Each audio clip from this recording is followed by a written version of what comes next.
Hello and welcome to our Sunday school lesson on Jacob and Esau. The past couple of weeks we had looked at God's creation and how he created all earth and all things. We looked at Noah and the flood, and we had looked last time at Abraham and Sarah, and where God told Abraham that he would be the father of a multitude. His family would be as large and numerous as the stars in the sky and the sands by the seashore. And so today we are looking into his family history. Now, Abraham and Sarah had two sons, Isaac and Ishmael. And today we will be looking at Isaac's two sons, Jacob and Esau. Now, Jacob and Esau were twins. How many of us out here have a brother or sister or more brothers or sisters? Sometimes there are 3 or 4 of us in a family. Well, I have an older brother, Michael.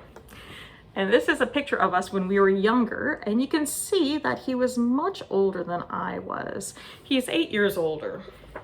And sometimes our brothers and sisters, we can fight, we can play together, and sometimes we can trick each other to get what we want. And this story is about trickery. Now, Jacob and Esau, when their mother, Rebecca, had them in her womb, when she was pregnant with them, they would be wrestling. And she asked God, why is this happening? And he said that this will continue as they grow up, that they will be wrestling and fighting with each other, and that they would be divided when they were older. So when it came time for Rebecca to give birth, Esau was the firstborn. He came out first, and he was hairy. And so his name was Esau. Now his brother Jacob came out holding his brother's heel. And so Jacob means heel, but it also means trickery, being a trickster. And so right from birth, there was this tension between the two of them. And so as they grew up, Esau was his father's favorite. His father, who was his father? Isaac. So Isaac's favorite son was Esau. And Jacob was his mother's favorite. Do you remember her name? Rebecca. Jacob was Rebecca's favorite son. And they were both very different. Esau, he would go out hunting and bring food and provide for his family. And Jacob stayed at home and he learned to cook. And so they were very different that way. Now one day Esau came in from a hunt, and he was very hungry, and he smelled a soup that Jacob had prepared, and it was a bowl of lentils. Now I don't know if you have ever eaten lentils. Lentils are a small bean, and maybe you can ask your mother or father or grandparents to see if they might be able to make a lentil dish. And so Esau came in and he smelled this, and he went to Jacob and he said, give me a bowl of your soup, of your lentils. And Jacob said, okay, but you need to give me something in return. And Esau said, anything. And so Jacob said, give me your birthright. Now a birthright was a special position given to the oldest son in the family. And this special position made him to be the head of the family. And when the father died, the son who had the birthright was to look after the family, and they would actually receive a large inheritance, that they would receive a lot of possessions by his father, and they would be wealthy. Now Esau knew what it was, but at that point he didn't care. He was just hungry. And so Jacob gave him a bowl of lentils for his birthright. Now after a time, their father Isaac was sick and he was about to die. And so Isaac called Esau, his favorite son, to come to him. And he told him, go and prepare a savory dish, a tasty dish that would please me, and I will bless you. So Esau went out hunting, and he went to prepare this meal. Now, Rebekah heard what was going on, and Rebekah wanted her favorite son, Jacob, to receive the blessing. So Rebekah and Jacob conspired. They prepared to trick Jacob.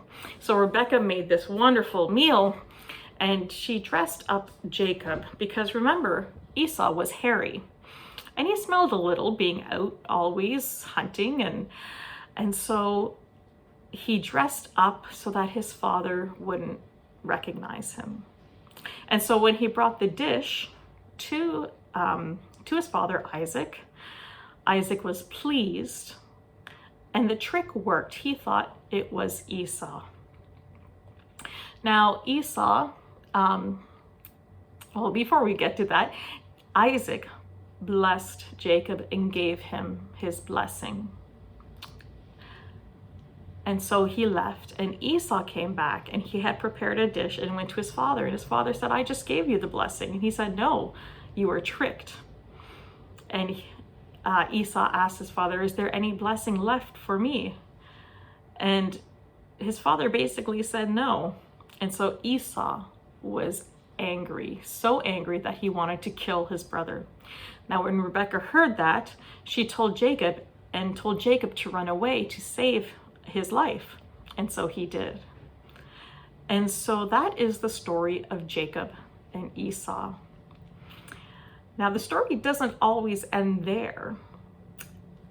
I would encourage you to continue reading and to learn what happened in the end, because they ended up reconciling. Jacob went back to Esau and asked for forgiveness. And what do you think his brother did? What do you think Esau did? He forgave him. So one of the things in this story is to think about, what is God telling you and teaching you about honesty, about appreciating what God has given you as a gift, and what it means to appreciate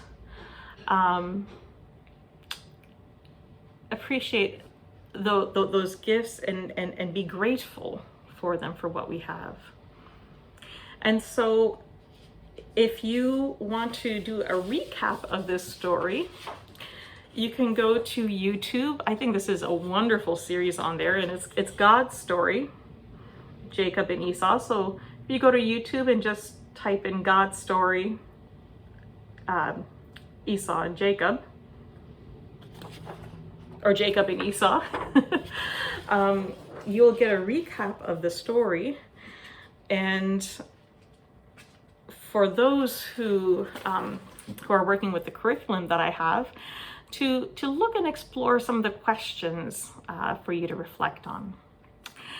And so I hope that all of us can be grateful for the gifts that God has given us, and to reflect on not to covet. Covet is not to be jealous of other people's blessings.